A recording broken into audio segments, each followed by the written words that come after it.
Seaborough, on the east coast. A long seafront and a street, red cottages, church and distant Martello Tower to the south. I used to go there pretty regularly for golf in the spring.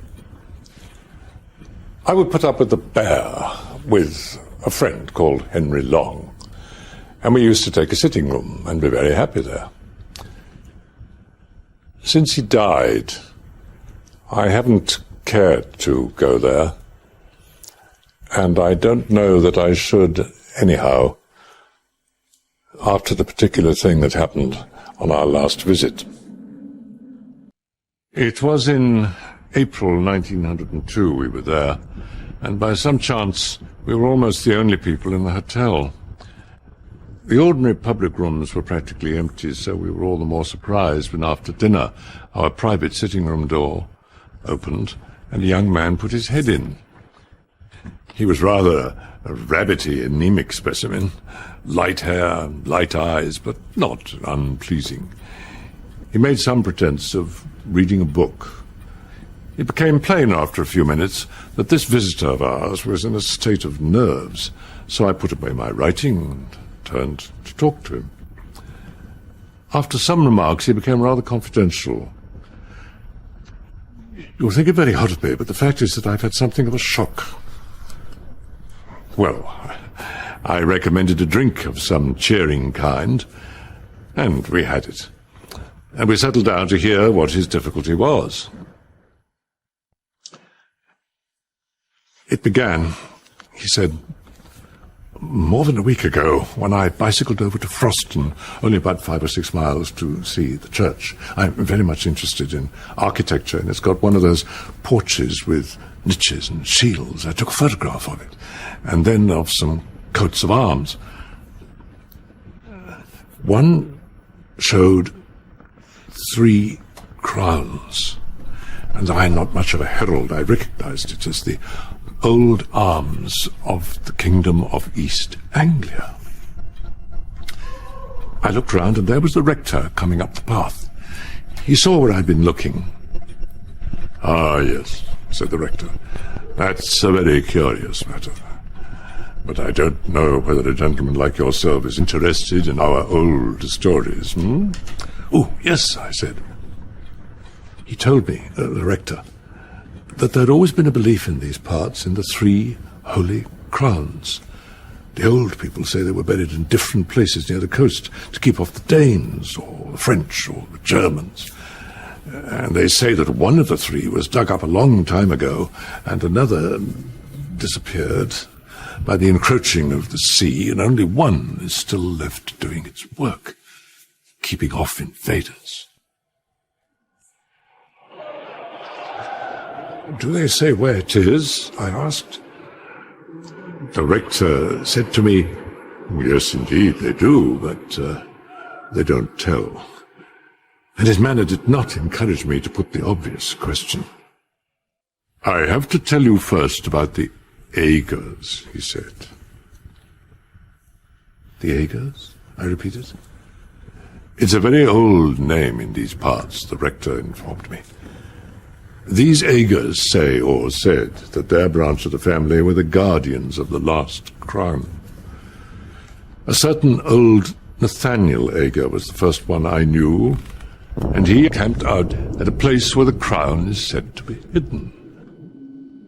Young William did the same, and I've no doubt hastened his end, for he was consumptive from exposure and night watching. So the last of the Holy Crowns, if it is there, has no guardian now." "That was what the rector told me," said Mr. Paxton to me, and you can fancy how interesting I found it. The only thing I could think of when I left him was how to hit upon the spot where the crown was supposed to be. I wish I'd left it alone, but there was a sort of fate in it. For as I bicycled past the churchyard, my eye caught a fairly new gravestone, and on it was the name of William Ager, aged 28. Paxton carried on. I asked the owner of the curiosity shop about William Ager, and of course he happened to remember that he lodged in a cottage in the North Field and died there. A woman I met said how sad it was, him dying so young, and she was sure it came from him spending the night outdoors in the cold weather. Then I had to say, did he go out on the sea at night? And she said, oh, no, it was on the hill over there with the trees on it. And there I was. I know something about digging in these barrows. I've opened many of them in the down country, but that was with the owner's leave, and in broad daylight, and with men to help. Still, the soil was very light and sandy and easy, and there was a rabbit hole or so that might be developed into a sort of tunnel. The going out and the coming back at odd hours to the hotel was going to be the awkward part. When I made up my mind about the way to excavate, I told the people that I was called away for a night, and I spent it out there. Our friend carried on with his story. I made my tunnel. I won't bore you with the details of how I supported it and filled it in when I'd done. The main thing is, I got the crown.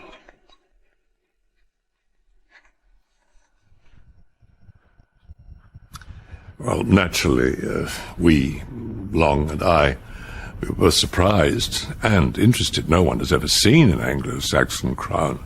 At least, no one had.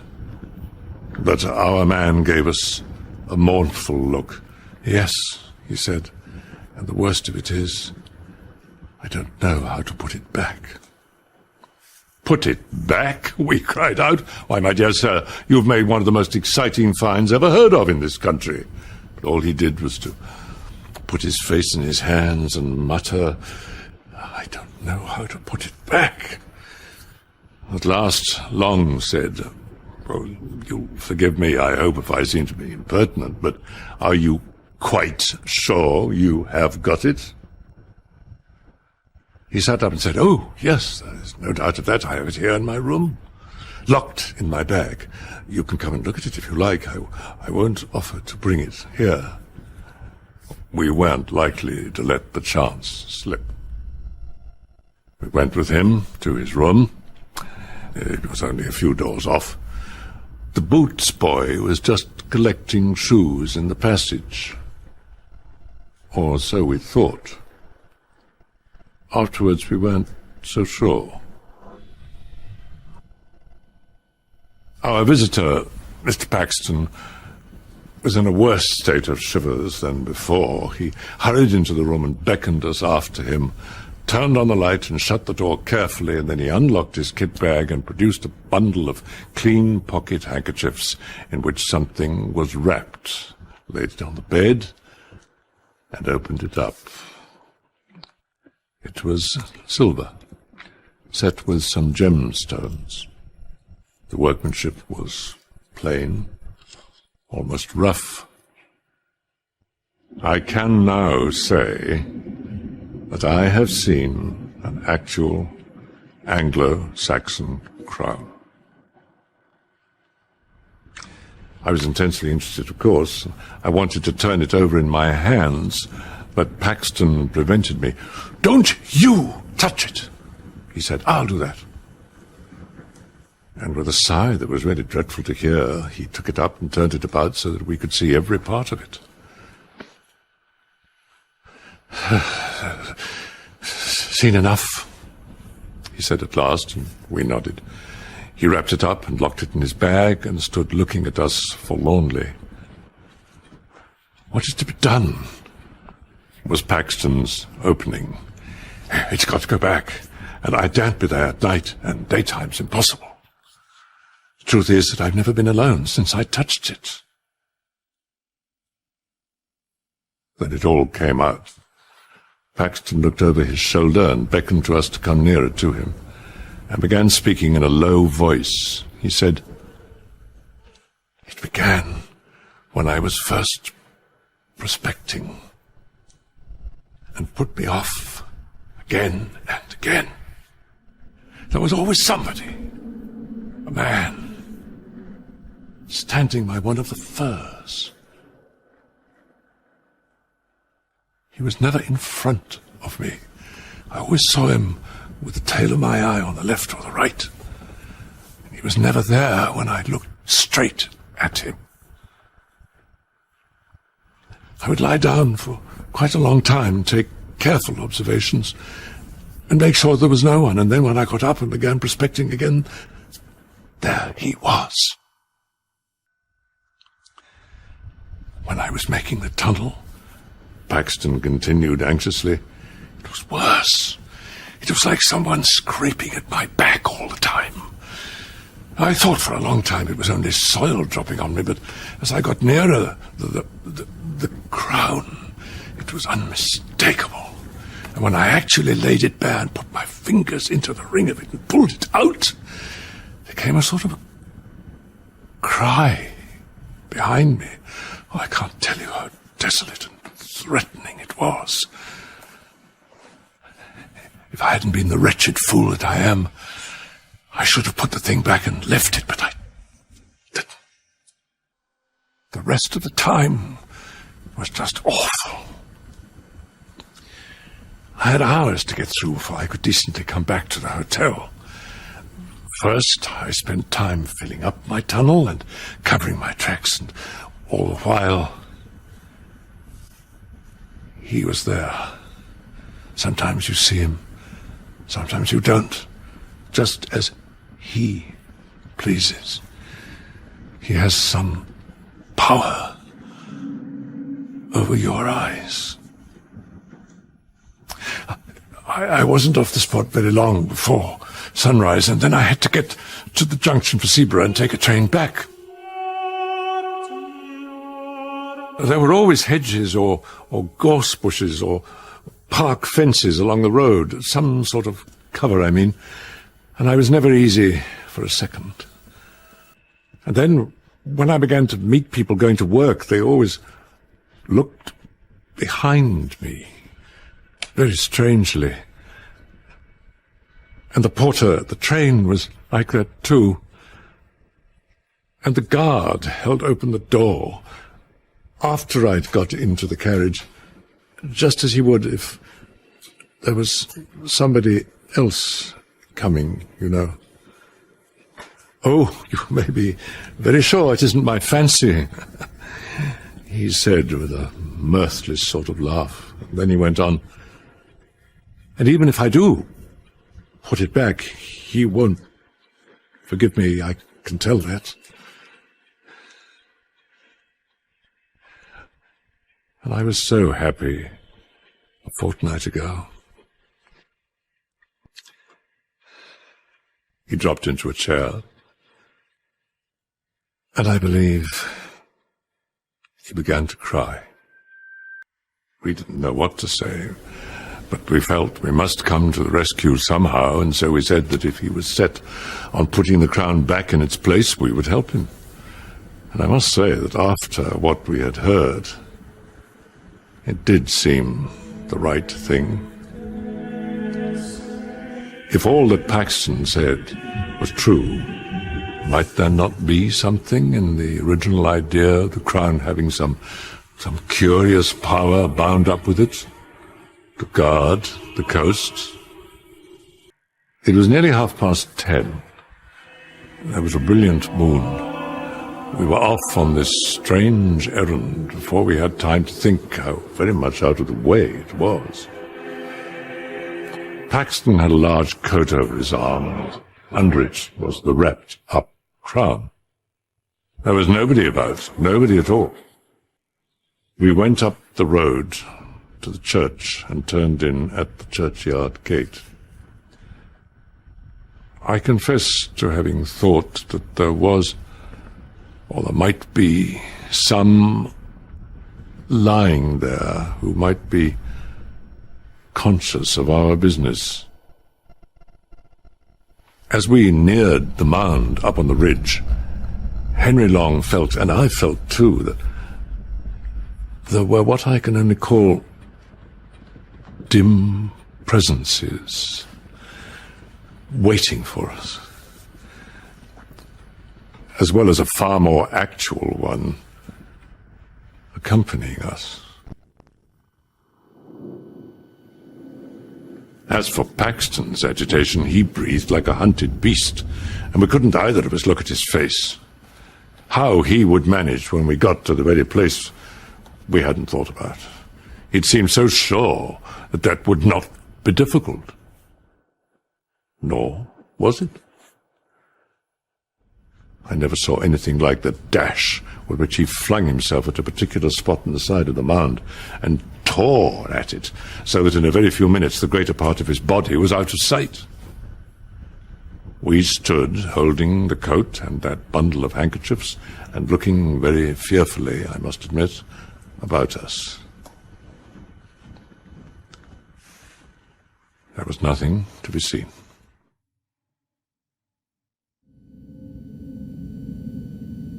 Paxton pulled himself out of the hole and stretched a hand back to us.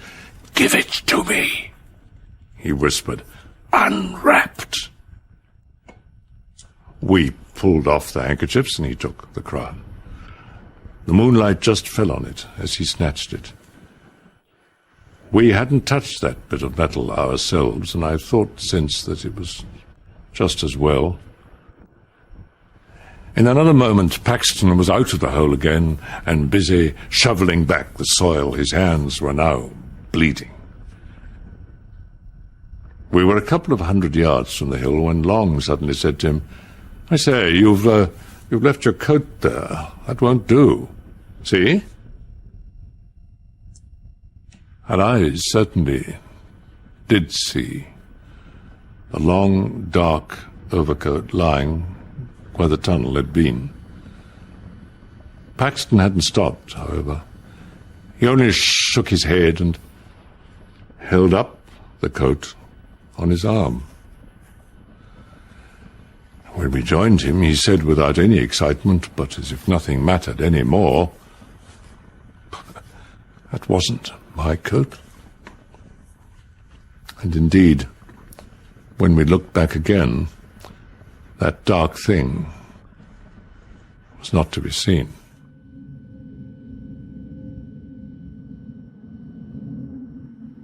Back in our room, we did our very best to make Paxton take a cheerful view. "There's the crown safe back," we said. "Very likely you would have done better not to touch it," and he agreed with that. "But no real harm has been done, and we shall never give this away to anyone who would be so mad as to go near it." Paxton turned to thanking us. We told him no, thanks weren't due, and we would meet again tomorrow. Next day dawned as beautiful an April morning as you could desire. Long and I went to the links and had lunch there rather early so as not to be late back. When we did get back, we found Paxton there, peaceably, reading. "Ready to come out?" said Long. "Say, in half an hour's time?" "Oh, certainly," he said. I had my bath first, and I went and lay down on my bed and slept for about 10 minutes. Long and I came out of our rooms at the same time and went together to the sitting room. Paxton wasn't there. Only his book. Nor was he in his room, nor in the downstairs rooms. We shouted for him. A servant girl came out and said, "Why, I thought you gentleman was gone out already." And so did the other gentleman. He heard you calling from the path there, and ran out in a hurry. And I looked out of the coffee room window, but I didn't see you. However, you run off down the beach that way.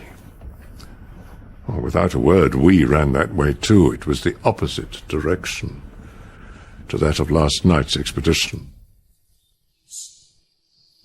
We ran on as far as the top of the shingle bank and stopped.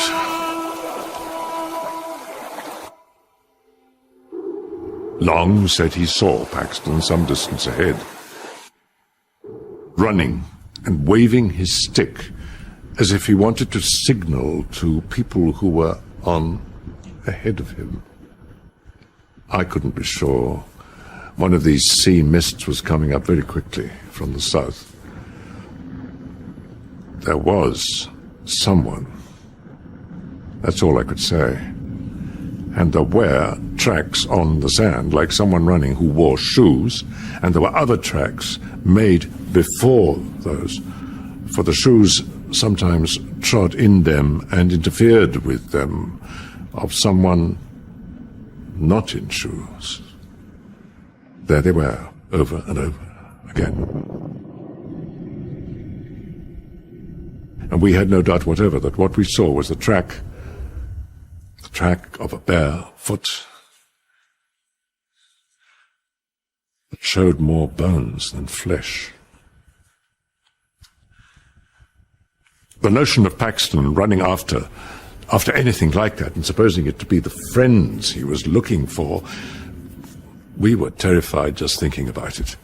How the thing he was following might stop suddenly and turn round on him, and what sort of face it would show, half seen in the mist which all the while was getting thicker and thicker. And as I ran on, wondering how the poor wretch could have been lured into mistaking that other thing for us, I remembered him saying, "He has some power over your eyes." It was weird, eerie, like some sorcery, how the sun could still be high in the sky, and yet we were seeing nothing. When we got to the old battery, just by the Martello Tower, we clambered to the top as quick as we could to draw breath and look over the shingle in front. If the mist would let us see anything, we needed to rest for a moment. We had run a mile at least. Nothing whatever was visible ahead of us on that long shingle spit, and we were just turning to get down and run on with no more hope. It was then that we heard what I can only call a laugh. It came from below and swerved away into the mist. That was enough. We bent over the wall.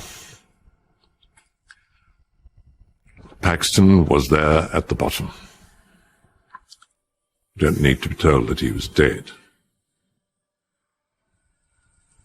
His tracks showed that he'd run along the side of the battery, had turned sharp round the corner of it, and then he must have dashed straight into the open arms of someone who was waiting there. His mouth was full of sand and stones, and his teeth and jaw were broken to bits. I only glanced once at his face.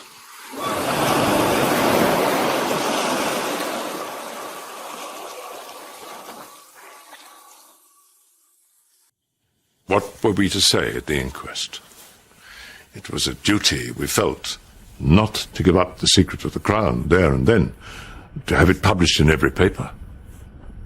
I don't know how much you would have told, but what we did agree upon was this: to say that we'd only made acquaintance with Paxton the day before, and that he had told us he was under some apprehension of danger at the hands of a man called William Ager. Also that we had seen some other tracks besides Paxton's when we followed him along the beach. But of course by that time everything was gone from the sands.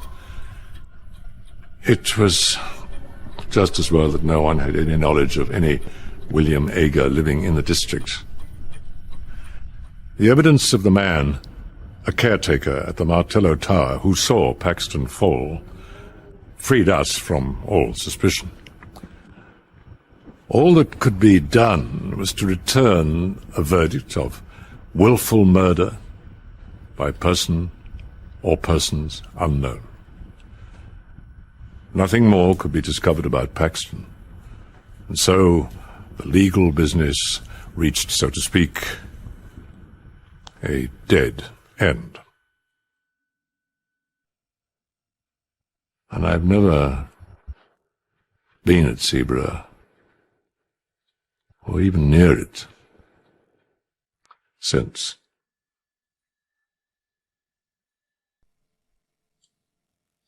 Among the towns of Jutland, Viborg justly holds a high place.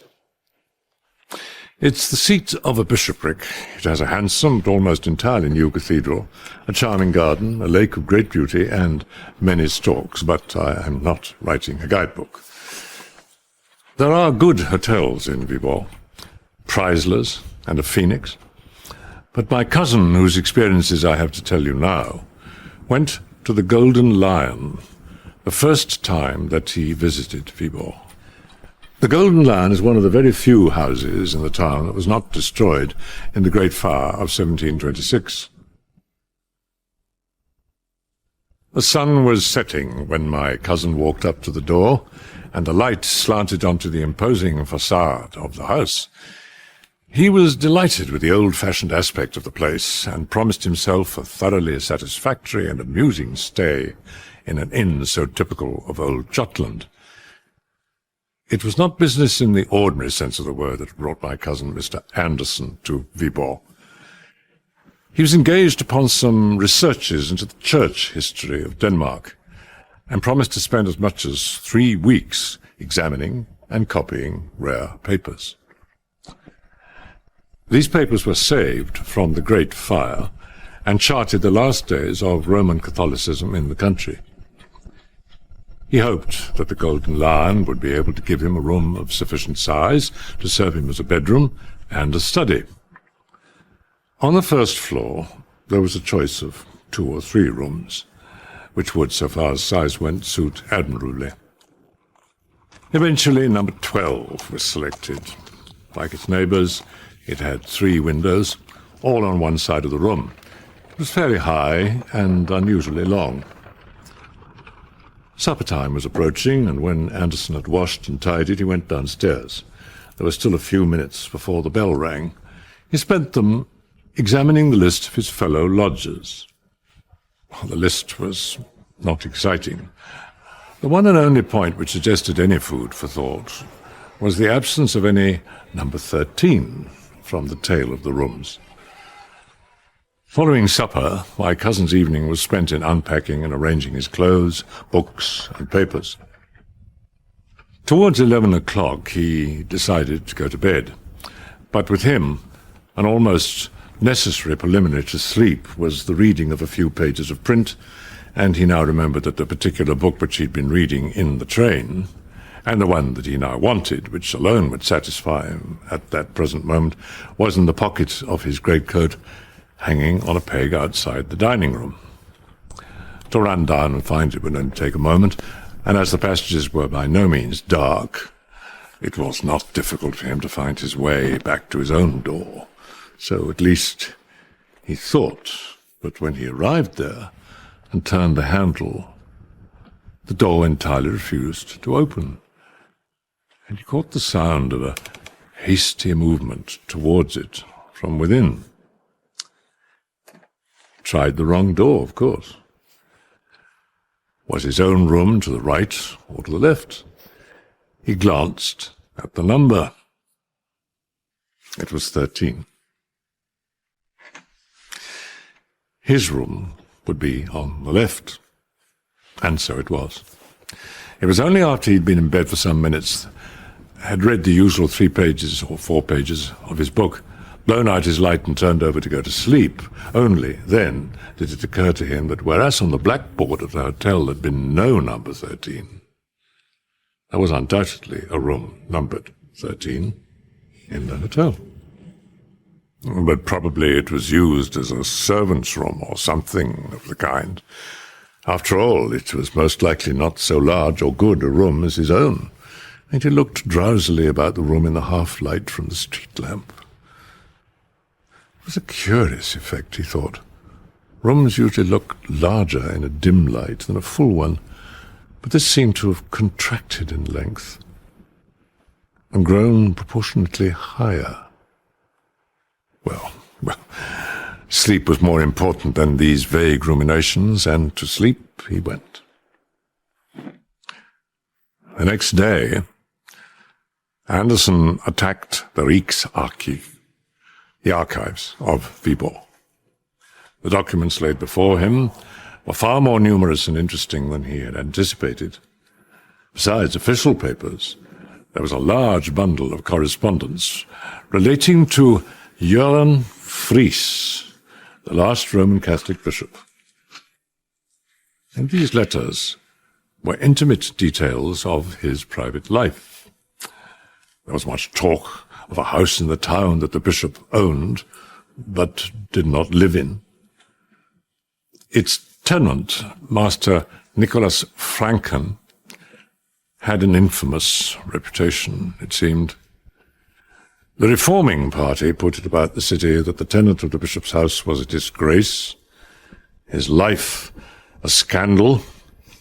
He practiced secret and wicked arts, and had sold his soul to the enemy, to Beelzebub, to Satan.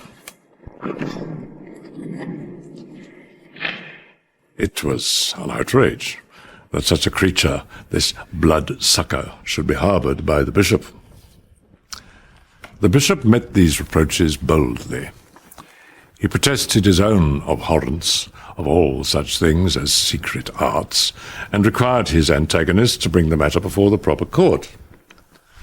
No one could be more ready and willing than himself to condemn Nicholas Franken if the evidence showed him to have been guilty of any of the crimes informally alleged against him.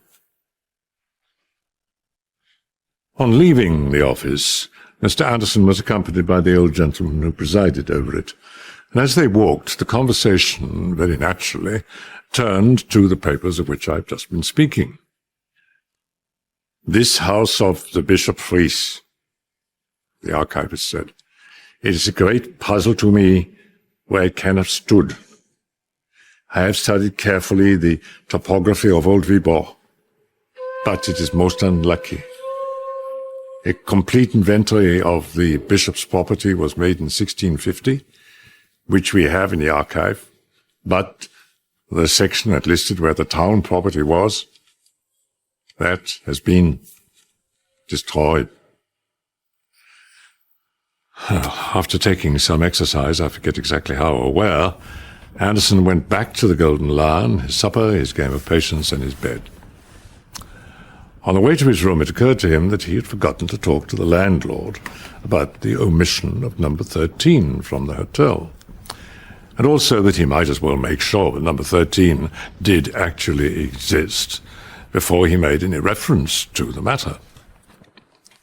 The decision wasn't difficult to arrive at. There was the door, with its number as plain as could be. And work of some kind was evidently going on inside it, for as he neared the door, he could hear footsteps and voices, or a voice within. In the next few seconds, while he was making sure of the number of the room, the footsteps stopped, seemingly very near the door, and he was a little startled to hear hissing, quick breaths, like someone in a state of high excitement. He went on to his own room and was surprised to find how cramped it seemed. In the meantime, he wanted something. As far as I remember, it was a pocket handkerchief out of his portmanteau, which had been placed by the porter on a very inadequate trestle or stool against the wall at the farthest end of the room from his bed. Here was a very curious thing. The portmanteau was not to be seen. Oh, it must have been moved by officious servants. Doubtless the contents had been put in the wardrobe. No, there was nothing there. This was maddening. He went to the right-hand window and looked out on the quiet street. It was a dark night. No passers-by. There was a tall building opposite, with large spaces of dead wall. The light was behind him, and he could see his own shadow clearly cast on the wall. Also the shadow of the bearded man in number 11 on the left, who passed to and fro in his shirt sleeves once or twice, and was seen first brushing his hair and later on in a nightgown. Also the shadow of the occupant of number 13 on the right. Number 13 was, like himself, leaning his elbows on the windowsill, looking out into the street. He seemed to be a tall, thin man. Or was it by any chance a woman? At least it was someone who covered his or her head with some kind of drapery before going to bed. And Anderson thought he must have a red lampshade in the room. And the lamp must be flickering very much. Now came a distant step in the street, and its approach seemed to recall number 13 to a sense of his exposed position, for very swiftly and suddenly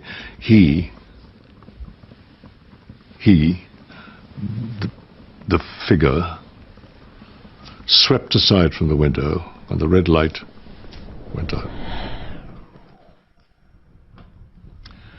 Next morning he was woken by the chambermaid with hot water, etc. He roused himself, and after thinking out the correct Danish words, said as distinctly as he could, "You must not move my portmanteau." "Where is it?" As is not uncommon, the maid laughed and went away without making any distinct answer. Anderson, rather irritated, sat up in bed intending to call her back. But he remained sitting up, staring straight in front of him. There was his portmanteau, on its trestle, exactly where he'd seen the porter put it when he first arrived. This was a rude shock for a man who prided himself on his accuracy of observation. How could it possibly have escaped him the night before? He couldn't think. At any rate, there it was now. The daylight showed more than the portmanteau. It let the proportions of the room with its 3 windows appear, and Anderson was satisfied that his choice had, after all, not been a bad one. He started to go down to breakfast. Rather late, but number 13 was later. Here were his boots, still outside his door. A gentleman's boots.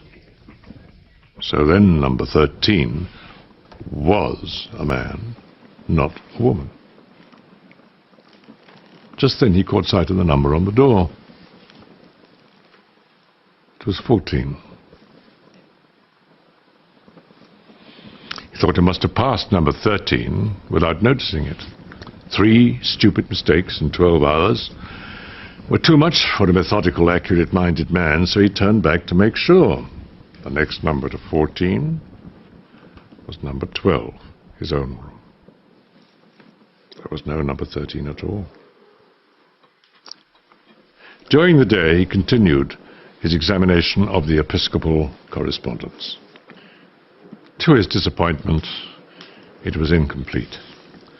Only one other letter could be found, which referred to the affair of Master Nicholas Franken. It was from the Catholic bishop Jürgen Fries to the Protestant leader Rasmus Nielsen. He said, "Although we are not in the least degree inclined to agree to your judgment concerning our court, and shall be prepared, if need be, to withstand you to the uttermost in that behalf, since our trusty and well-loved Master Nicholas Franken, against whom you have dared to allege certain false and malicious charges, has been suddenly removed from among us, it is apparent that for the moment the question must be put aside." Search as he might, Anderson could find no sequel to this letter, nor any clue to the whereabouts of the said Nicholas Franken. could only suppose that he had died suddenly, as there were only 2 days between the date of Nielsen's last letter, when Franklin was evidently still alive, and that of the bishop's letter. Death must have been completely unexpected. At supper, my cousin found himself next to the landlord. When you came here, was there a number 13? No. No, there was not. Then what did you use your number 13 for? Asked Anderson. My number 13. Why, don't I tell you there isn't such a thing in the house? I thought you might have noticed that. If there was, it would be next door to your own room. Anderson was in some ways relieved by his certainty, but still puzzled, and he began to think that the best way to make sure whether he had indeed been subject to an illusion or not was to invite the landlord to his room to smoke a cigar later on in the evening. Herr Christensen was flattered by the invitation and very willingly accepted it. At about 10 o'clock he was to make his appearance, but before that Anderson had some letters to write, and he went upstairs to do so. Truth to tell, an embarrassing truth too, he was becoming quite nervous about the question of the existence of number 13, so much so that he approached his room by way of number 11, in order that he might not have to pass the door, or the place where the door ought to be. He looked quickly and suspiciously about the room when he entered it, but there was nothing beyond the indefinable air of being smaller than usual, nothing to justify any misgivings. Anderson wrote his letters, ordered in whiskey and soda, and then when he'd finished he went to the window and studied the dead wall opposite and the shadows upon it. As far as he could remember, number 14 had been occupied by the lawyer, a staid man, who said little at meals, being generally engaged in studying a small bundle of papers beside his plate. Apparently, however, he was in the habit of giving vent to his animal spirits when alone. Why else should he be dancing? The shadow from the next room evidently showed that he was. Again and again his thin form crossed the window, his arms waved, and a gaunt leg was kicked up with surprising agility. He seemed to be barefooted, and the floor must be well laid. No sound gave away his movements. The landlord at this moment knocked at Anderson's door. To judge from his look of surprise when he found himself in the room, Herr Christensen was struck, as Anderson had been, by something unusual in its aspect. But at that moment the lawyer began to sing, and to sing in a manner which could leave no doubt in anyone's mind that he was either exceedingly drunk or raving mad. It was a high, thin voice that they heard, and it seemed dry, as if from long disuse. Singing a song, you could call it. It went sailing up to a surprising height, and was carried down with a despairing moan, like a winter wind in a hollow chimney or an organ when the bellows suddenly fail. It was a really horrible sound. And Anderson felt that if he had been alone, he must have fled for refuge and company to some neighbor bagman's room. Just then there was an impatient knock at the door. It was the lawyer. In a state of undress, and very tousled and very angry he looked. "I beg pardon, sir," he said, "but I should be much obliged if you would kindly desist." Here he stopped. It was evident that neither of the persons before him was responsible for the disturbance, and after a moment's lull, It swelled forth again, more wildly than before. "But what in the name of heaven does it mean?" The lawyer cried out. "Where is it? Who is it? Am I going out of my mind?" "Well, surely, Herr Jensen," Anderson said. "It comes from your room next door. Isn't there a cat or something stuck in the chimney?" "Impossible," said the lawyer. "Impossible. There is no chimney. I came here because I was convinced the noise was going on here. It was certainly in the room next to mine." "Was there no door between yours and this one?" said Anderson eagerly. "No, sir," said Herr Jensen rather sharply. "At least not this morning." "Ah," said Anderson. "Nor tonight?" "I am not sure," said the lawyer with some hesitation. Suddenly the crying or singing voice in the next room died away, and the singer was heard, it seemed, laughing to himself in a soft, crooning sort of way.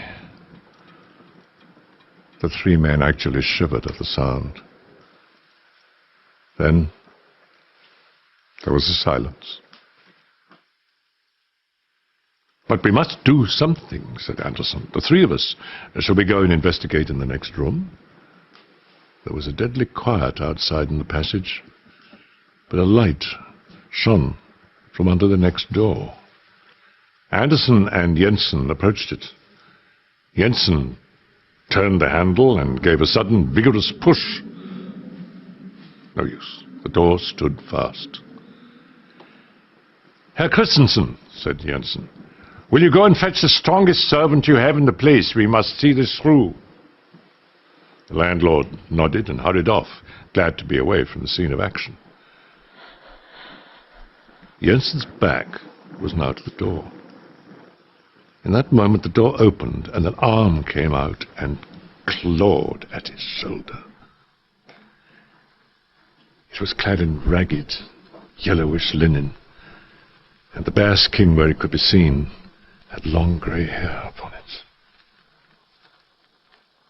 Anderson was just in time to pull Jensen out of its reach with a cry of disgust. And the door shut, and a low laugh was heard. Jensen had seen nothing, but when Anderson hurriedly told him what a risk he had run, he fell into a great state of agitation and suggested that they should give up the enterprise and lock themselves in one or other of their rooms. However, while he was developing this plan, the landlord and two able-bodied men arrived on the scene. The younger stepped forward, raised his crowbar, and dealt a tremendous blow on the upper panel. The result was not in the least what any of them anticipated. There was no rending or cracking of wood, only a dull sound, as if the solid wall had been struck. A man dropped his tool with a shout and began rubbing his elbow. His cry drew their eyes to him for a moment. Then Anderson looked at the door again. It was gone. The plaster wall of the passage stared him in the face, with a deep gash in it where the crowbar had struck it. Number 13 had passed out of existence.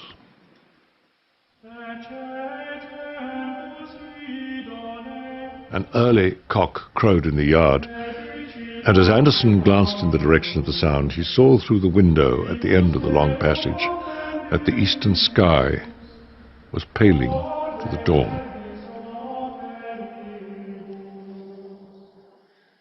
Next morning, the same party reassembled in number 12. The furniture was cleared away, and at the cost of a good many irretrievably damaged planks. That portion of the floor was taken up which lay nearest to number 14. Now you will naturally suppose that a skeleton, say that of Master Nicholas Franken, was discovered. That was not so. What they did find Lying between the beams which supported the flooring was a small copper box. In it was a neatly folded vellum document with about 20 lines of writing. I had the whole story from my cousin a few months later when we were on a sea voyage together. "You have to tell me about the document," I said. "The document in the copper box." "What can I tell you?" "Well, what happened?" I said. He told me what he knew. Both Anderson and Jensen, who proved to be something of a paleographer, were much excited by the discovery which promised to afford the key to these extraordinary phenomena. My cousin and the lawyer examined the document for 2 whole days, but which way up was the writing meant to be read? What language was it in? Jensen, the bolder spirit of the two, hazarded the conjecture that it must be either Latin or Old Danish. Anderson offered no theories, and was very willing to surrender the box and the parchment to the Historical Society of Viborg to be placed in their museum. And to this day, consult all the learned experts you will, no one has understood or even deciphered a single line of this enigma. Everyone who has travelled over eastern England knows it's studded with fine country houses, the sort with parks of 80, 100 acres. And I have to tell you of a curious series of events which happened in such a house. It is Castringham Hall in Suffolk. Italian portico, square block of white house, older inside than out, park with fringe of woods and lake.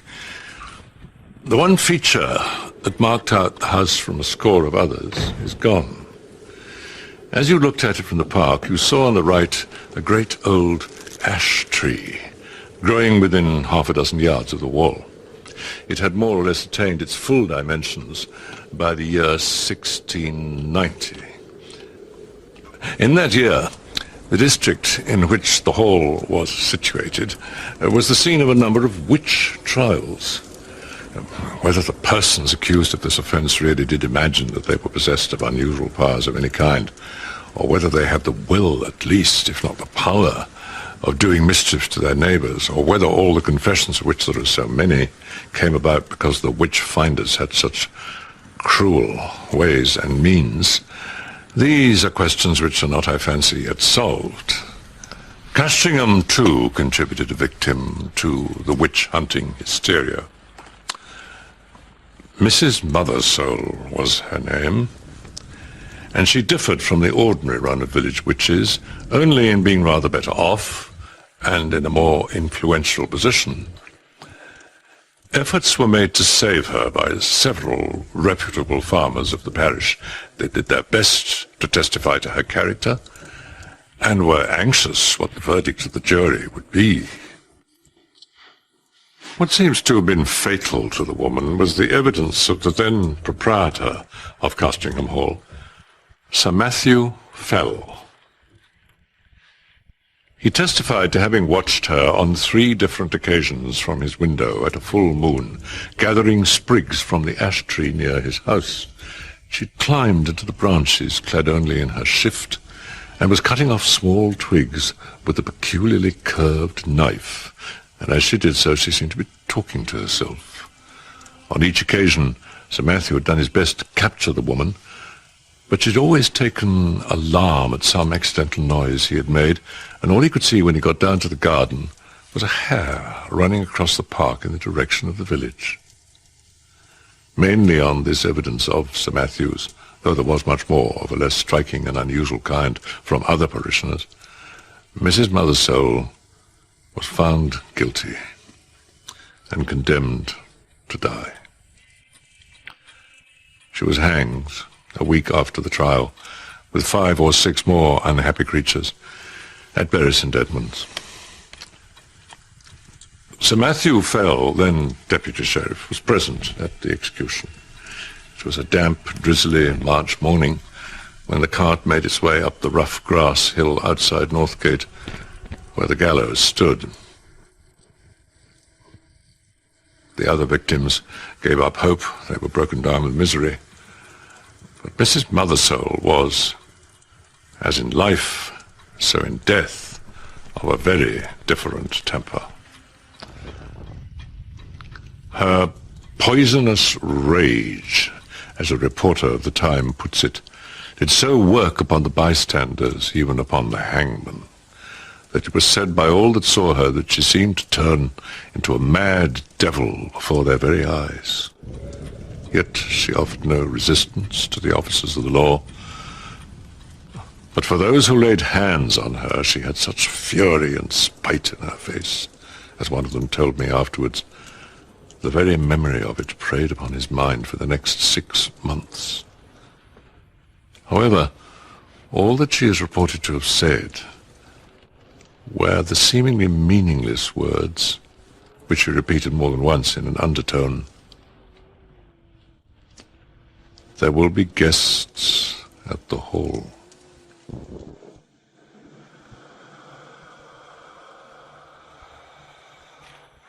Sir Matthew Fell was impressed by the bearing of the woman. He had some talk upon the matter with the vicar of the parish, with whom he travelled home after the trial business was over. The whole episode had been repugnant to him, he said, for he was a man who liked to be on pleasant terms with those about him, but he saw a duty to be done in this business, and he had done it and given his evidence. A few weeks after, when the moon of May was high, vicar and squire met again in the park and walked to the hall together. Lady Fell was with her mother, who was dangerously ill, and Sir Matthew was alone at home. So the vicar, Mr. Crome, was easily persuaded to take a late supper at the hall. When Mr. Crome thought of starting for home about 9:30, Sir Matthew and he took a turn on the gravelled walk at the back of the house. They were in sight of the ash tree, which I described as growing near the windows of the building, when Sir Matthew stopped and said, "What is that running up and down the stem of the ash? It's never a squirrel, is it? They will all be in their nests by now." The vicar looked and saw the moving creature, but he could make nothing of its colour in the moonlight. The sharp outline, however, seen for an instant, was imprinted on his brain, and he could have sworn, he said, though it sounded foolish, that squirrel or not, it had more than 4 legs.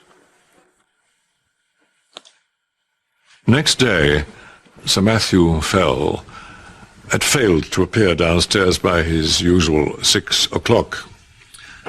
7 o'clock passed. 8 o'clock. Servants went and knocked on his bedroom door. The door was opened at last from the outside, and they found their master dead and black. There were no obvious marks of violence, but the window was open. One of the men went to fetch the parson, and then, by his directions, rode on to give notice to the coroner. Mr. Crome himself went as quickly as he could to the hall, and was shown to the room where the dead man lay. Mr. Crome has left some notes among his papers which show how genuine a respect and sorrow was felt for Sir Matthew. This passage throws some light on the course of events and illustrates the common beliefs of the time. There wasn't any sign of forced entry to the bedroom, but the window was open, as my poor friend always would have it at this time of year. He had his evening drink of ale in a silver vessel, pint measure, but tonight he hadn't drunk it. This drink was examined by the physician from Bury St. Edmunds, a Mr. Hodgkins.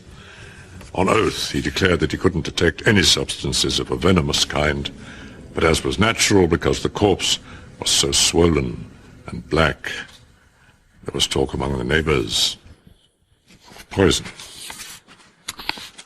The body was very pulled about as it lay in the bed. So twisted was it that my friend and patron must have died in great pain and agony. And what is still unexplained, and to me argues the devil's work by those responsible for such a barbaric murder, was this: that the women entrusted with the laying out of the corpse and washing it, being both of them sober individuals and very well respected in their mournful profession, they came to me greatly distressed in mind and body, saying, and we had the proof of it, that they had no sooner touched the corpse with their bare hands than they felt a particularly violent shock and aching in their palms. Their forearms became so swollen, and the pain so continuous, that for many weeks they were forced to give up their job of work. But there were still no marks on the skin. I sent for the physician who was still in the house, and we made as careful a study as we were able, using a small magnifying lens of crystal, on the condition of the skin on this part of the body. But we couldn't detect with the instrument anything significant beyond a couple of small punctures or pricks, which we then concluded were the spots where the poison might have been introduced. So much for the symptoms seen on the corpse. As to what follows, it is merely my own conjecture, and I'll leave it to posterity to judge whether it offers any valuable insight. On the table by the bedside, there was a small Bible, which my friend read from nightly and on rising from his bed. As I took it up in my hands, it occurred to me to try out that old and to many superstitious practice of drawing the sortes. I opened the Bible at random 3 times, placing my finger on certain words. The first words were, "Cut it down."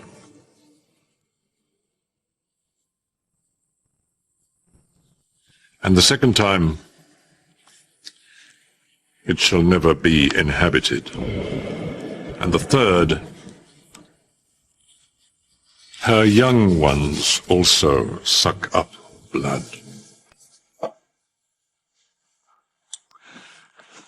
Well, that is all that need to be quoted from Mr. Crome's notes. Sir Matthew's son, also Matthew, succeeded to the title and estates, and so ends the first act of the Castringham tragedy. The new baronet did not occupy the room in which his father died. No, indeed, was it slept in by anyone except an occasional visitor during the whole of his tenure. Nothing in particular marked the second Sir Matthew's reign, except the curiously constant rate at which he lost cattle and livestock, which showed a tendency to increase slightly as time went on. The Castringham sickness. He put an end to it at last by a very simple expedient, by shutting up all his beasts in sheds at night and keeping no sheep in his park. For he had noticed that nothing was ever attacked that spent the night indoors. The second Sir Matthew died, and was succeeded by his son, Sir Richard. It was in his time that the great family pew was built out on the north side of the parish church. The squire's plans were so grand, several of the graves on that unhallowed side of the building had to be disturbed to satisfy his requirements. Among them was that of Mrs. Mother Soul. A certain amount of interest was excited in the village when it was known that the famous witch who was still remembered by a few, was to be exhumed. And the feeling of surprise and disquiet was all the stronger when they found that though her coffin was fairly sound and unbroken, there was no trace whatever inside of body, bones, or dust. The incident revived for a time all the stories from 40 years ago about witch trials and about the exploits of the witches. Sir Richard's orders that the coffin should be burnt were thought by a good many to be rather foolhardy, but they were duly carried out. One morning, Sir Richard woke after a night of discomfort. It had been windy, and his chimney had smoked persistently, and yet it was so cold that he needed to keep a fire going. Also, the window rattled so much that no man could have got any sleep. And here was the prospect of several notable guests arriving in the course of the day, who would expect sport of some kind. The damage caused by the Castingham sickness was a serious threat to his reputation as a huntsman. But what really touched him was simply the fact of having had a sleepless night. He certainly wouldn't be able to get any sleep in that room again.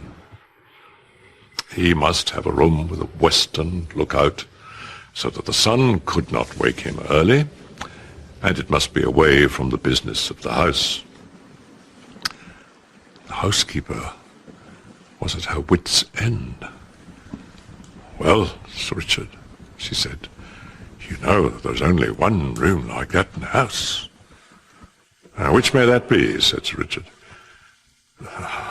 "That is Sir Matthew's, the west chamber."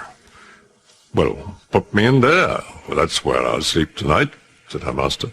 "Oh, Sir Richard, but no one slept there for 40 years. The air has hardly been changed since Sir Matthew died there." Come, open the door, Mrs. Chuddock. I'll see the room at least." So it was opened, and indeed the smell was very close and earthy. Sir Richard crossed to the window, and impatiently, as he always did things, threw the shutters back and flung open the casement. For this end of the house was one which the alterations had barely touched, grown up as it was, with a great ash tree, and otherwise concealed from view. "Air it, Mrs. Chuddock, all today, and move my bed furniture in the afternoon. Put the Bishop of Kilmore in my old room." "Pray, Sir Richard," another voice said, "might I have the favour of a moment's interview?" Sir Richard turned round and saw a man in black in the doorway, who bowed. "I must ask your indulgence for this intrusion, Sir Richard. You will perhaps hardly remember me. My name is William Crome, and my grandfather was vicar here in your grandfather's time." "Ah, Mr. Crome, welcome. Might I offer you a glass of wine? And you, Mrs. Chuddock, as I said, be about airing this chamber. Yes, it is here my grandfather died. Yes, the tree perhaps does make the place a little dampish. No, I do not wish to listen to any more. Make no difficulties, I beg. You have your orders. Go. Will you follow me, sir?" The two men went into the study. Young Mr. Crome had brought with him a packet. It contained, among other things, the notes which the old vicar had made on the occasion of Sir Matthew Fell's death. And for the first time, Sir Richard was confronted with the mysterious instructions drawn by Crome's father from the Bible. They amused him a good deal. "Well," he said, "my grandfather's Bible gave one prudent piece of advice. Cut it down." If that stands for the ash tree, he may rest assured I shall not neglect it. The tree's a nest of guitars and fevers. The parlour contained the family books. Sir Richard looked up from the paper to the bookcase. Crossing the room, he took out a dumpy Bible. It would be no bad plan to put it to the test again, Mr. Crome. I will wager we get a couple of names in the chronicles, Now, what have we here? Thou shalt seek me in the morning, and I shall not be. Well, your grandfather would have made a fine omen of that, eh? Thou shalt seek me in the morning, and I shall not be. No more prophets for me. They're all in a tale, Mr. Crome. In the afternoon came the guests. The Bishop of Kilmore, Lady Mary Harvey, Sir William Kentfield, etc., etc. Dinner at 5, wine, cards, supper, and then the party dispersed to their rooms and wished Sir Richard a better night's sleep. And now we are in his bedroom, with the light out and the squire in bed. The room is over the kitchen, and the night outside still and warm, so the window stays open. There's very little light about the bedstead, but there's a strange movement there. It seems as if Sir Richard is moving his head rapidly to and fro with only the slightest possible sound.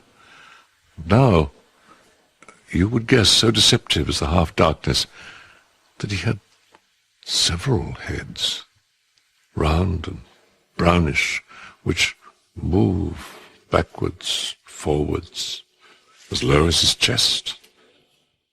Is it a horrible illusion, or more than that? There. Something drops off the bed with a soft plump, like a kitten, and is out of the window in a flash. Thou shalt seek me in the morning, and I shall not be.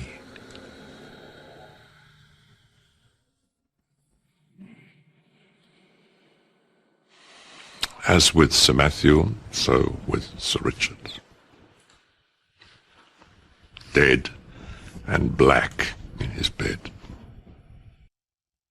A pale and silent party of guests and servants gathered under the window when the news was known. Italian poisoners, popish emissaries, infected air, all these and more guesses were hazarded. The Bishop of Kilmore looked at the tree.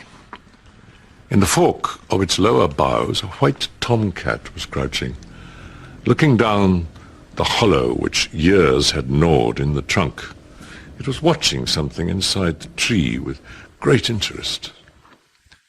Suddenly it got up and craned over the hole, then a bit of the edge on which it stood gave way, and it went slithering in. Few of us have heard, I hope, such a yell as came out of the trunk of the great ash. Lady Mary Harvey fainted outright, and the housekeeper stopped her ears and fled. The Bishop of Kilmore and Sir William Kentfield stayed. Yet even they felt some menace, though it was only the cry of a cat they heard, and Sir William swallowed once or twice before he could say, "There's something more than we know of in that tree, my lord. I am for an instant search." And this was agreed upon. A ladder was brought, and one of the gardeners went up, and looking down the hollow, could detect nothing but a few dim indications of something moving. They got a lantern and let it down by rope. Up he went again. The others saw the yellow light on the gardener's face as he bent over. They saw his face struck with an incredulous terror and loathing before he cried out in a dreadful voice and fell back from the ladder, where happily he was caught by two of the men, letting the lantern fall inside the tree.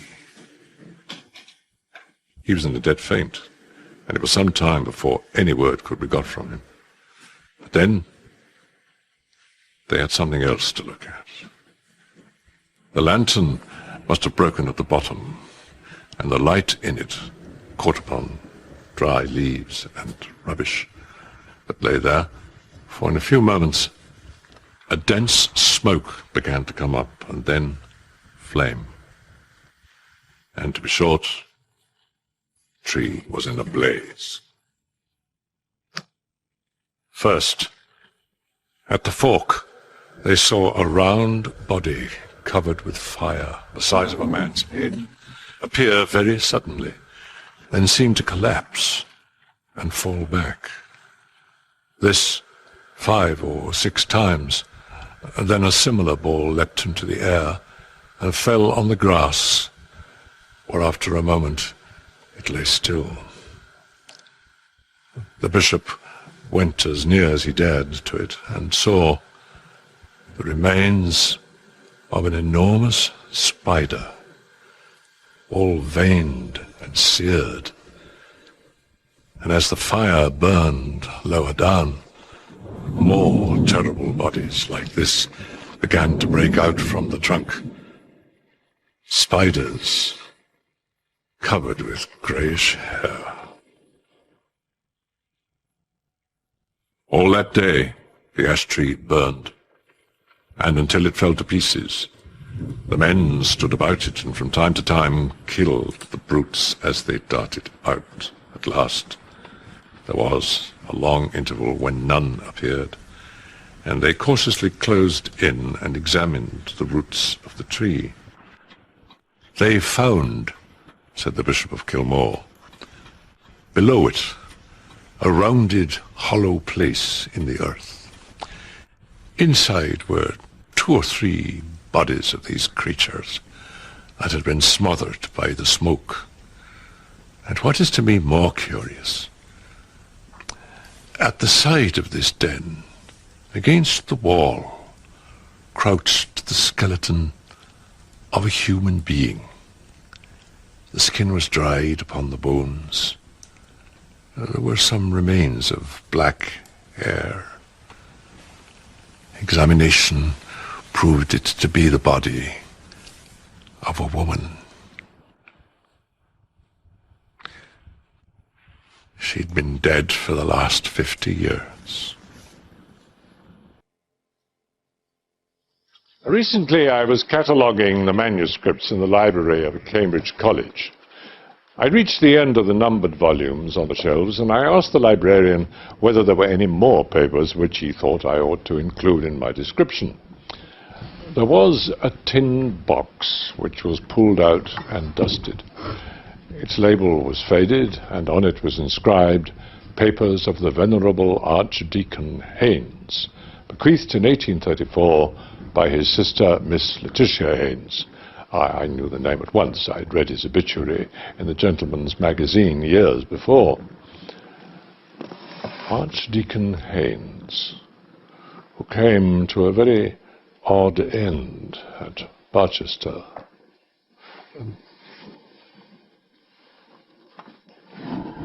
Dr. Haynes, already a mature man, thank you, moved to Barchester with his sister in the year 1810.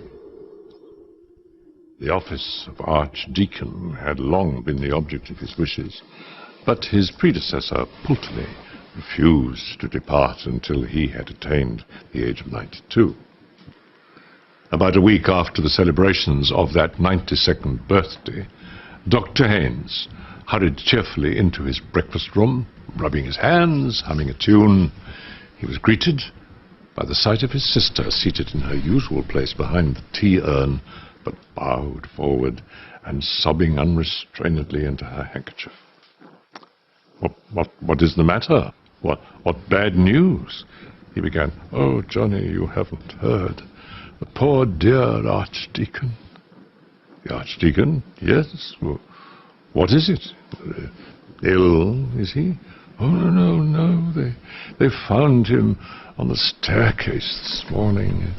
It is so shocking." "It's possible? Dear. Poor Pulteney. Did he have a seizure?" "They don't think so," said Miss Haynes.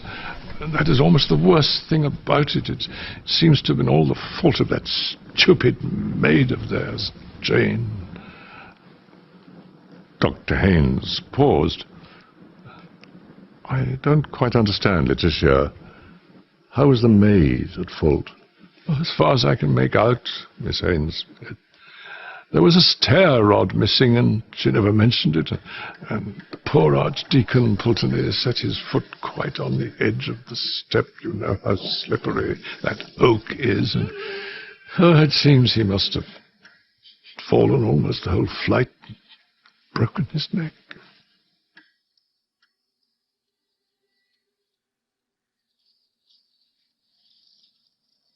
After standing in silence before the window for some minutes, Dr. Haynes left the room and did not appear again that morning.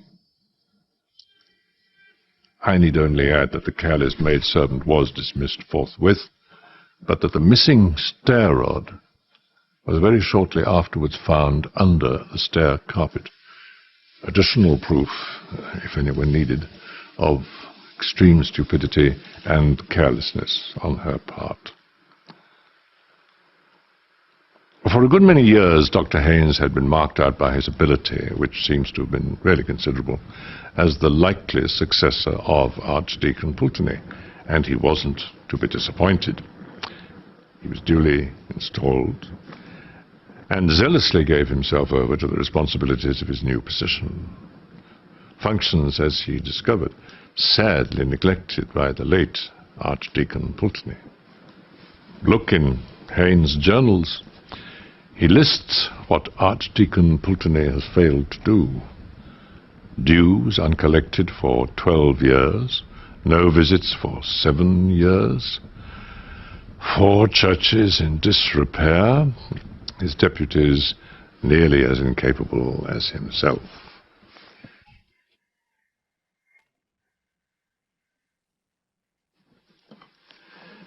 In his correspondence, Haynes calculates that a period of 3 years will just suffice to set the business of the archdeaconry upon a proper footing. And so it proved. Now he begins to take an interest in the fabric, the furniture, as in music. There is a draft of a letter to Sylvanus Urban, which I don't think was ever sent, describing the stalls in the choir. The prayer desk at the east end is carved with 3 small but remarkable statuettes in the grotesque manner. One is an exquisitely modelled figure of a cat. Opposite to this stands a shape muffled in a long mantle. This might at first sight be mistaken for a monk or friar of orders grey, for the head is cowled and a knotted cord hangs down from somewhere about the waist. A slight inspection, however, will lead to a very different conclusion. The knotted cord is quickly seen to be a halter, held by a hand all but concealed within the draperies, while the sunken features, and horrid to relate, the rent flesh upon the cheekbones, proclaim the king of terrors. These figures are evidently the production of no unskilled chisel. Some late researches among the chapter accounts have shown me that the carving of the stalls was not, as was very usually reported, the work of Dutch artists, but was executed by a native of this city or district named Austin. The timber was procured from an oak copse in the vicinity, the property of the dean and chapter, known as Holy Wood. Upon a recent visit to the parish, Haynes writes, I learned from an aged and respectable local some of the history of the oaks employed to furnish the cathedral with its stalls.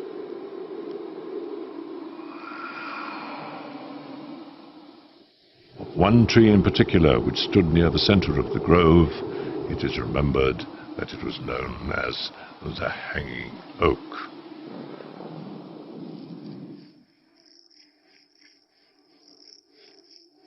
A quantity of human bones was found in the soil.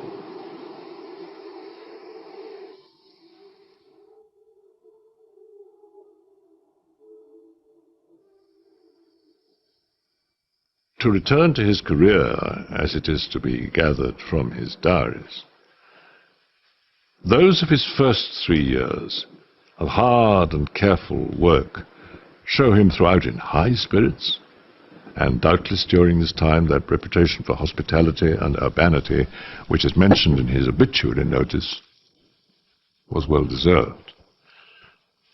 After that, as time goes on, I see a shadow coming over him, destined to develop into utter blackness, which I can only think must have been reflected in his outward demeanor. He commits a good deal of his fears and troubles to his diary. There was no other outlet for them. He was unmarried, and his sister was not always with him. But I am much mistaken if he has told all that he might have told. I shall give you, gentlemen, some extracts. August 30th, 1816. The days begin to draw in more perceptibly than ever. Now that the archdeaconry papers are reduced to order, I must find some further employment for the evenings, hours of autumn and winter. It is a great blow that Letitia's health will not allow her to stay through these months. Why not go on with my defense of episcopacy? It may be useful. September the 15th. Letitia has left me for Brighton. October the 11th, 1816. Candles lit in the choir for the first time at evening prayers. It came as a shock. I find that I absolutely shrink from the dark season. November 17th, 1816. During the Magnificat I was, I regret to say, almost overcome with sleep. My hand was resting on the back of the carved figure of a cat, which is the nearest to me of the 3 figures at the end of my stall. I was not aware of this, for I was not looking in that direction until I was startled by what seemed a softness, a feeling of rather rough and coarse fur, and sudden movement, as if the creature were twisting round its head to bite me. The impression of the unpleasant feeling was so strong that I found myself rubbing my hand upon my surplice.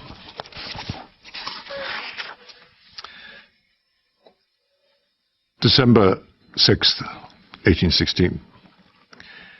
I do indeed miss Letitia's company. The evenings after I've worked as long as I can at my defense of episcopacy are very trying. This house is too large for a lonely man. Visitors of any kind are too rare. I get an uncomfortable impression when going to my room that there is company of some kind. The fact is, I may as well formulate it to myself that I hear voices. This, I am well aware, is a common symptom of incipient decay of the brain. Work, diligent work, and a punctual attention to the duties which fall to me is my best remedy, and I have little doubt that it will prove efficacious. January 15th, 1817. I had occasion to come downstairs last night to my workroom for my watch, which I had inadvertently left on my table when I went up to bed.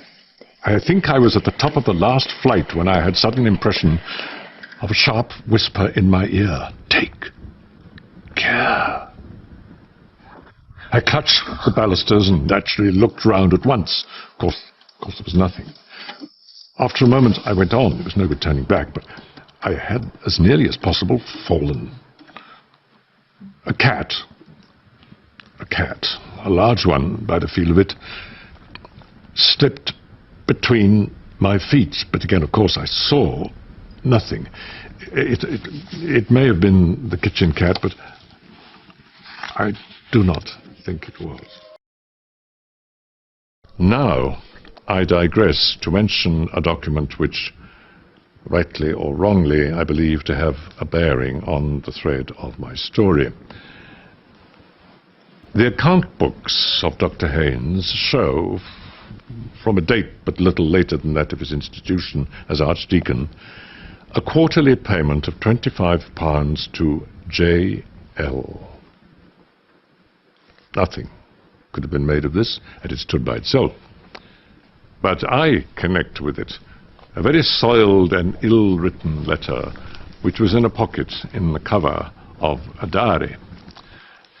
There's no date or postmark, and deciphering is difficult. It appears to run, "Dear Sir, I've been expecting to hear of you these last weeks, and not having done so, must suppose you have not got mine, which was saying how me and my man had met in with bad times this season. All seems to go cross with us on the farm, and which way to look for the rent we have no knowledge of it. This been the sad case with us, if you would have the great liberality, probably, but the exact spelling defies reproduction, to send £40. Otherwise steps will have to be took which I should not wish. As you was the means of me losing my place with Dr. Pulteney, I think it is only just what I am asking, and you know best what I could say if I was put to it. Your obedient servant, Jane Lee." About the time at which I suppose this letter to have been written, there is in fact a payment of £40 to J.L. We return to the diary. October 22nd, 1817. At evening prayers during the Psalms, I had that same experience which I recollect from last year. I was resting my hand on one of Austin's carved figures, as before.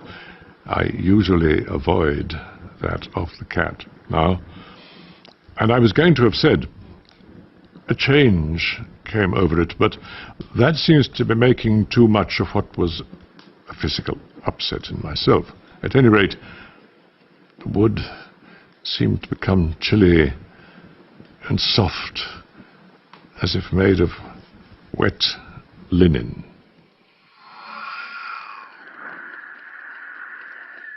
The whispering in my house was more persistent tonight.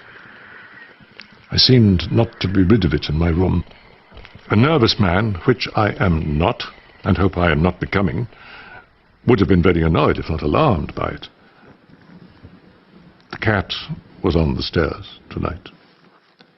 I think it sits there always. There is no kitchen cat. November 15th, 1817. Here again I must note down a matter I do not understand. I have been much troubled in my sleep. No definite image presented itself, but I was pursued by the very vivid impression that wet lips were whispering into my ear, very rapidly, over and over. After this, I suppose I fell asleep, but I was awakened with a start by a feeling as if a hand were laid on my shoulder. To my intense alarm, I found myself standing at the top of the lowest flight of the first staircase.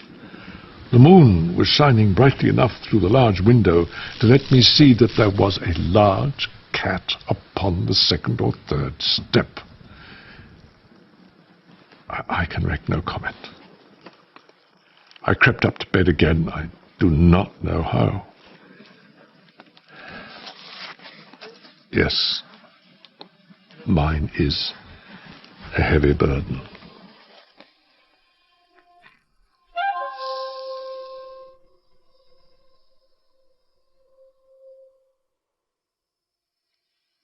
Then follows a line or two which has been scratched out. I fancy I read something like, "acted for the best."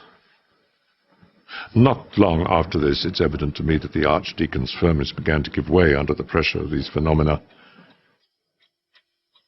I omit, they are too painful, all the lamentations and beseeching and praying. Throughout this time, he is obstinate in clinging to his post. He tried to distract himself, inviting visitors to his house. January 7th, 1818. I prevailed on my cousin Alan to give me a few days, and he is to occupy the chamber next to mine. A still night. Alan slept well, but complained of the noise of the wind. My own experiences were as before, still, whispering and whispering. What is it that he wants to say? January 9th. Alan thinks this is a very noisy house. He thinks, too, that my cat is an unusually large and fine specimen, but very wild. January 10th, 1818. Alan and I in the library until 11. He left me twice to see what the maids were doing in the hall. Returning the second time, he told me that he'd seen one of them going through the door at the end of the passage, and said if his wife were here, she would soon get them into better order. I asked him what coloured dress the maid wore. He said grey or white. I supposed it would be so.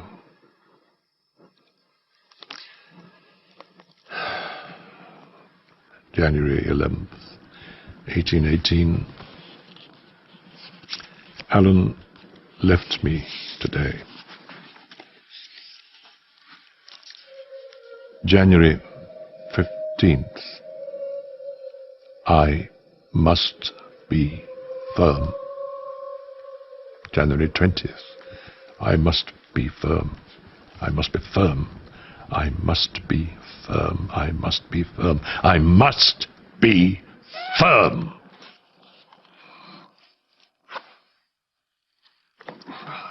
These words, I must be firm, occur again and again on subsequent days. Sometimes they're the only entry. They are in an unusually large hand. I must be firm. And dug into the paper in a way which must have broken the pen that wrote them. Apparently, the Archdeacon's friends did not remark any change in his behavior, and this gives me a high idea of his courage and determination. The diary tells us nothing more than I have indicated of the last days of his life.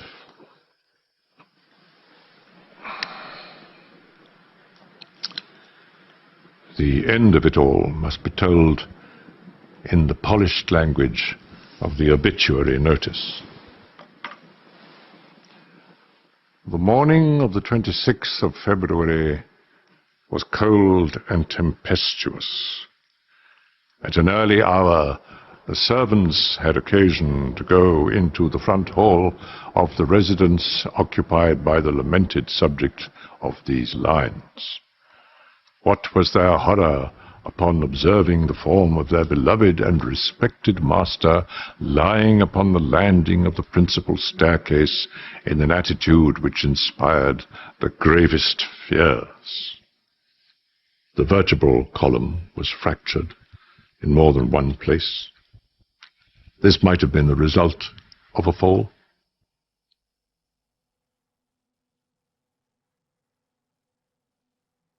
It appeared that the stair carpet was loosened at one point.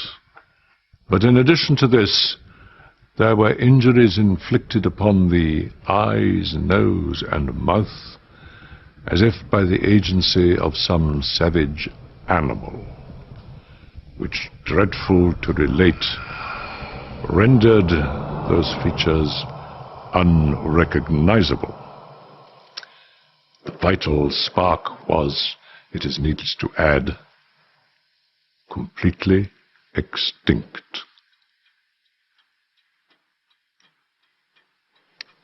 I had already formed the conclusion that Dr. Haynes was responsible for the death of Dr. Pulteney.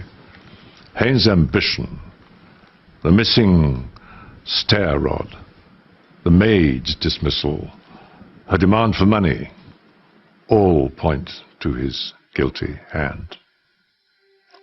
But the incident connected with the carved figure of death upon the Archdeacon's stall was a very perplexing feature. My conjecture was that it had been cut out of the wood of the hanging oak. That might have been obvious enough, but also impossible to substantiate. However, I paid a visit to Barchester, partly with the view of finding out whether there were any relics of the woodwork to be heard of. I was introduced by one of the canons to the curator of the local museum. I told this gentleman of the description of certain carved figures and arms formerly on the stalls, and asked whether any had survived. He was able to show me the arms of Dean West and some other fragments. These, he said, had been got from an old resident who had once owned a figure, perhaps one of those which I was inquiring for. There was a very odd thing about that figure, he said. The old man who had it told him that he picked it up in a wood yard where he'd obtained the other pieces and had taken it home for his children. On the way home he was fiddling about with it, and it came in two in his hands, and a bit of paper dropped out. This he picked up and mounted on a card. The paper was quite legibly inscribed in old-fashioned script, and this is what was on it. When I grew in the wood, I was watered with blood. Now in the church I stand. Whoso touches me with his hand, if a bloody hand he bear, I counsel him to beware, lest he be fetched away either by night or day, but chiefly when the wind blows high, on a night in February. This I dreamt, the 25th of February, Anno Domini 1699. John Austin. Oh, I suppose it's a charm or a spell, something of that sort, said the curator. Yes, I said, I suppose one might. What became of the figure that was hidden inside? Oh, I forgot, said he. The old man told me it was so ugly and frightened his children so much that he burnt it.